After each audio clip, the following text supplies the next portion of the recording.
Donc un petit cours de pharma sur les antibiotiques pour les étudiants en deuxième année en IFSI. Donc déjà, il faut bien avoir en tête comment fonctionne une cellule avec du coup la paroi, la membrane plasmique, les ribosomes, les acides nucléiques, notamment ces quatre-là. Il faut bien aussi avoir en tête que les acides nucléiques sont composés de nucléotides, eux-mêmes composés d'acide folique. Donc ça c'est important parce qu'on va le revoir après. Et puis que le topoïomérase sert à la détorsion de l'ADN au moment de la réplication et que le polymérase, l'ARN polymérase, sert à la transmission. Ensuite, on va diviser les antibiotiques en 4 cibles. La première cible, c'est la synthèse des parois. La deuxième cible, les membranes plastiques. La troisième cible, les ribosomes.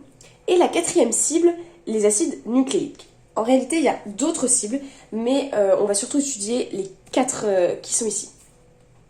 Donc tout d'abord, la cible 1, synthèse des parois. Donc c'est, par exemple, comme antibiotique, cyclosérine, bacitracine, glycopeptide et bêta-lactamine. Bêta-lactamine, on en parle beaucoup parce qu'en fait, c'est la famille des pénicillines. Mais on le verra après.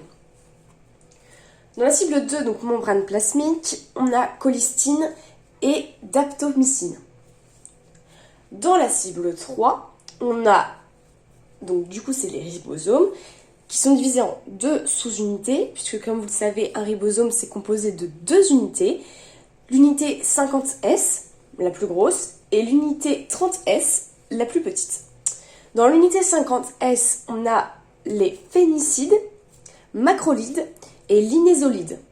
Et dans l'unité 30S, on a la cycline, amyoglycosine, attention, ça c'est un antibiotique toxique, et l'inésolide.